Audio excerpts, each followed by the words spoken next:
Assalamualaikum warahmatullahi wabarakatuh. Waalaikumsalam warahmatullahi wabarakatuh. Alhamdulillah wassalatu wassalamu ala Rasulillah wa ala alihi wa sahbihi wa mawalah, amma ba'du. Sahabat dan saudara sekalian, Allah Subhanahu wa taala di dalam surah At-Taghabun ayat 15 menegaskan, Bismillahirrahmanirrahim. Innama amwalukum wa auladukum fitnah wallahu indahu ajrun azim. Shadaqallahul azim. Sungguhnya harta-harta kalian dan anak-anak kalian menjadi fitnah, ujian atau cobaan, dan di sisi Allah lah pahala yang besar. Di samping kanan saya ini ada Ustadz Hendar. Kita akan berbincang tentang bagaimana kita memberdayakan harta yang Allah anugerahkan kepada kita, sehingga kita tidak salah dalam menggunakan harta. Sebab berdasarkan ayat 15 surah At-Taghabun tadi, harta juga anak-anak kita bisa menjadi ujian. Kalau selamat, maka dapat ganjaran pahala yang begitu besar dari Allah Ta'ala. Tapi jika tidak benar dalam mengelola harta dengan baik, maka siap-siaplah masuk ke dalam nerakanya Allah Subhanahu wa Ta'ala. Ustadz, Assalamualaikum Ustadz. Waalaikumsalam warahmatullahi wabarakatuh. Ya, sehat Ustadz? Alhamdulillah. Ini dalam agama kita diajarkan bagaimana semestinya mengelola, memanfaatkan anugerah yang merupakan titipan dari Allah Subhanahu wa Ta'ala, yaitu mal, harta. Nah, pertanyaan saya Ustadz, bagaimana kita semestinya menggunakan harta dari Allah ini? Baiklah, manusia kita lihat tuh hakikatnya, ya. Manusia diciptakan oleh Allah sendiri untuk ibadah pada Allah Ta'ala. Ya, wa ma khalaqul jinna wal insa illa liya'budun. Tidaklah aku ciptakan jin dan manusia untuk ibadah. Dan di dalam ibadah pada Allah SWT, maka Allah berikan berbagai macam bekal. Baik bekal yang ada pada jasad diri kita, yaitu akal, ya, hati yang didasari oleh iman segala macam. Nah, kemudian secara johir, secara fisik, Allah berikan juga sesatunya beberapa macam titipan, termasuk dananya harta dan juga anak, ya. Yang itu semua kalau kita lihat, harta kalau di dalam bahasa Arab disebutkan malun. Mala yamilu, artinya condong. Mailun, ya. Mailun, iya, itu bisa condong kemana? Bisa ke arah ke, apabila keburukan itu akan menjadikan fitnah, cobaan. Tapi apabila kebaikan mendengarkan ridho dan karunia Allah Ta'ala. Ketika harta dibawa kepada kebaikan, itu termasuk orang-orang termasuk yang bersyukur pada Ta'ala. La in sakartum la ajidannakum wa la in kafartum inna ajabi lasadid, ya. Jadi harta yang kita miliki itu semua Allah sudah tentukan masing-masing bagiannya, rezekinya, hartanya. Tergantung kita, harta yang disyukuri, maka mereka akan termasuk merasa yang dimiliki ini adalah pemberian dari Allah Ta'ala. Maka akan digunakan jalan Allah Subhanahu wa Ta'ala bentuk syukur. Bentuk syukur menggunakan rizki atau harta segala macam yang Allah berikan di jalan yang diridhoi oleh Allah Subhanahu wa Ta'ala. Ibadah dan syukur berarti ya. Ibadah karena tujuan manusia diciptakan untuk beribadah. Syukur ini adalah cara kita menerima dan mensyukuri nikmat tersebut. Lantas realitanya, praktisnya bagaimana Ustadz menggunakan harta dengan cara yang baik menurut agama? Ya, secara tadi harta itu merupakan titipan dari Allah SWT, yang mana itu kan suatu waktu itu Allah akan tanya juga, ya, akan ditanya tentang masa titipan Allah. Kalau barang titipan pasti akan diminta oleh pemiliknya. Nah, oleh sebab itulah maka karena titipan itu digunakan sesuai dengan apa yang diperintah, yang diamanahkan oleh yang nitipnya. Dititipkan kita itu harta apa? Ya, untuk jalan satu, bisa dipakai untuk menolong sama makhluk, ya. Di jalan dua, di jalan Allah. Allah banyak sekali memerintah kepada kita, bentuknya itu hablum minallah, tetapi dampaknya pada hablum minanas. Contohnya seperti zakat. Zakat itu kan perintah Allah, bukan zakat. Tapi dampaknya bisa mensejahterakan umat itu saja. Nah, disinilah umat bisa mengelola dengan sebaik-baiknya. Kalau kita laksanakan, setiap orang bisa mengelola hartanya dan melaksanakan zakat, insya Allah seperti kemiskinan, pakainya kan bisa diatasi. ya akan bisa diatisisikan ke setiap satu perusahaan itu misalkan 2,5% atau setiap individu yang punya itu, maka akan bisa teratasi. Nah, ketika harta digunakan sesuai dengan keinginan pemiliknya yang diamal kita, maka disitulah akan bisa menyerang kita. Salah satunya, nah bisa kita punya harta lebih, tapi ada orang kalau kasih harta misalkan ya dikasih harta, dia akan contoh lah. Kemarin itu saya benar ada beberapa orang yang tinggal di Gang Arjo mengisi pengajian situ. Saya tanya kenapa Pasar Anyar itu rame, itu sampai viral. Itu bahasa Pak RT situ bilang karena mau dapat BLT 600.000.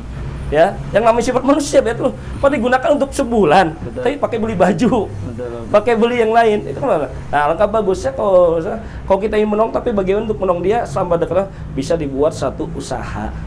Kalau kita punya harta lebih, usaha apa? Nah, pekerja bisa orang-orang yang nggak mampu, kan dia bisa tiap bulan. Itu sampai kita itu niat menolong untuk membuka lapangan pekerjaan buat mereka semua, dibandingkan sekaligus 600.000 habis begitu aja, belum tuh kita pakai apa uangnya. Inilah produktif ya, produktif ya. itu. Baik. Dalam agama kita itu ibadah apapun ada, sebagaimana disampaikan oleh Ustadz Hendar tadi, bahwa ada efek sosialnya. Kira-kira begitu saja. Ya. Salat saja, inna sholata tanha anil fahsya'i wal munkar, mencegah dari perbuatan keji dan mungkar, berarti sosial.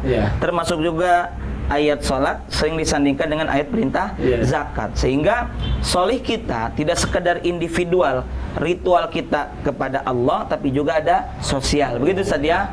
Termasuk juga dengan adanya zakat, infak dan sedekah. Luar biasa, ada wakaf gitu, sehingga tidak hanya kaya tambah kaya, miskin tambah miskin begitu ya, tapi justru keduanya saling bertemu. Yang kaya butuh yang miskin terhadap doanya, betul saja. Dan juga yang miskin butuh hartanya orang yang kaya. Nah, itulah bagaimana cara kita memberdayakan harta. Bahkan ada lagi Ustadz, ibadah maliyah. Ibadah apa saja Ustadz yang bisa kita lakukan dengan harta selain zakat? Ya, selain zakat bisa dengan harta, misalkan ibadah itu ada ibadah jasadiah, ada ibadah maliyah. Jasadiah udah jelas sholat nggak punya duit juga bisa. Betul. Iya, itu nggak punya duit bisa. Ada ibadah maliyah. Maliyah itu seperti tadi zakat, sedekah. Ada ibadah yang jasadiah dan maliyah. Betul. Seperti haji. Masya Allah, haji punya harta tapi jasadnya nggak mampu, nggak bisa. Punya jasad, harta nggak ada. Itu kan. Nah, haji, umroh itu kan bisa diartikan jasad dia dan maliyah ya. Itu salah satu bisa pergabungan jasad dan maliyah. Tadi seperti yang dikatakan ya tadi, ketika kita beribadah pada Allah Ta'ala, ketika pada Allah, maka ada impact-nya ke ini sosial. Nah, maka kita tekad kita ini, jadikanlah ibadah itu pada Allah, kan Allah ke atas. Ibadahnya sinyal. Betul. Kalau sinyalnya bagus, kita pakai, misalkan yang kita umpamakan pakai Telkomsel, maka antara ini akan enak bicara, nggak ada gangguan. Nah, kenapa sekarang? Karena tadi ibadah Allah itu semua ada punya tujuan salat pasani mungkar, tujuan puasa untuk menjadi orang takwa, ya itu kan tujuan. Zakat jelas membersihkan harta kita, segala macam kita itu ya, disebutkan an-nama. Nah, justru dengan kita zakat, sedekah ataupun yang lain, bisa tadi an-nama, berkembang harta kita. Ya itu karena jelas sekali Rasulullah katakan, man qasamalun bi sedaqatin, tidak akan berkurang harta dengan sedekah. Nah, sedekah ini kita tinggal memproduktifkan tadi. Salah satunya tadi dengan membuka lawan pekerjaan, nolong itu juga termasuk ibadah tidak juga. Hanya dikasih ikan, tapi juga dikasih alat pancing. Tidak dikasih emasnya, tapi dikasih skopnya untuk mencari emasnya. Begitu saja. Itu salah satu bagian pada ibadah. Jadi tidak harus terikat oleh yang mahdoh. Kita kan ada ibadah yang mahdoh itu. Betul. Nah, itulah saudara dan sahabat sekalian, sebagai muslim Allah menganugerahkan kita harta. Kalau kaya, alhamdulillah, begitu ya, kita bersyukur. Kalau belum dikasih rezeki yang banyak, ya bersyukur dengan bersabar. Makanya ada qanaah, karena qanaah juga plus syukur plus sabar, ya. Tapi ketika kita punya rezeki, gunakan untuk beribadah kepada Allah Subhanahu wa taala, baik seperti tadi sedekah, zakat, infak, wakaf, hibah, hadiah, juga dengan ibadah jasadiah maliyah seperti ibadah haji, juga umroh. Ya, begitu hakikatnya, ya, karena Allah. Ya, hakikatnya emang ini udah takdir Allah yang ada yang kaya miskin. Betul. Allah mampu buat orang kaya semua. Gampang. Karena apa? Semuanya untuk saling berhubungan satu sama lain, sehingga dapat terjadi kehidupan. Sekarang Allah bisa tiap orang ngasih sehari 2 miliar. Betul. Kalau saya kasih semua orang miliar, ada supir angkot ya? Betul. Ada petani nggak? Betul. Ingat Allah, makan tuh duit. Biar berimbang lah, biar berimbang. Nah, itu untuk keseimbangan hidup. Itu kaya. Ada yang kaya, makanya yang kaya tidak akan sombong dengan kekayaannya. Ya, tidak akan sombong. Ya, apakah bagaimanapun dia disebut kaya kalau ada orang miskin.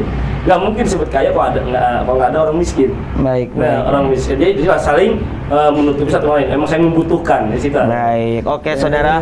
Jadi yang kami obrolkan ini bukan berarti fokusnya adalah pada harta, tapi ini bagaimana kita memanfaatkan harta dan bagaimana cara kita memandang harta. Jangan hanya karena saya miskin nggak punya harta, kita tetap bersyukur dan itulah takdir Allah Subhanahu wa taala. Yang kaya, Anda jangan hanya menyimpan harta itu pada kantong Anda sendiri, sebab sebagian yang kita miliki ada hak orang lain. Betul Ustaz ya? Justru dengan kekayaan itu, kenapa dia bisa kaya? Karena ada hak orang miskin. Betul. Ya, seorang kaya kenapa? Buruhnya orang miskin, kok nggak ada buruh? Betul. Bisa nggak maju perusahaannya? Betul. Nggak mungkin. Dia rumahnya bagus, karena ada buruh. Betul. Buruh bangunan. Karena buruh nggak mungkin dia bangun rumah sendiri. Nah, itu jadi bisa ada campur tangan orang miskin ketika dia memajukan usaha itu. Iya, menarik sekali nih saudara sekalian. Sehingga ketika kita dikasih rezeki, kita bisa memandangnya dengan baik, memanfaatkannya dengan baik, jangan salah memahami. Bahkan sejarah Nabi saja, Nabi itu bukan miskin, tapi Nabi pernah sederhana, pernah sepertinya itu miskin, padahal bukan miskin, tapi beliau menunjukkan tidak butuh lagi terhadap dunia, sehingga dunia yang mengejarnya. Nah, itulah mudah-mudahan ada hikmah. Terima kasih kepada Ustadz Hendar atas ilmunya, berbaginya ini sharing santai dan mudah-mudahan ada manfaat dan barokahnya. Amin ya Allah ya Rabbal Alamin. Terima kasih. Wallahul muwaffiq ila aqwamit thoriq. Assalamualaikum warahmatullahi wabarakatuh. Waalaikumsalam.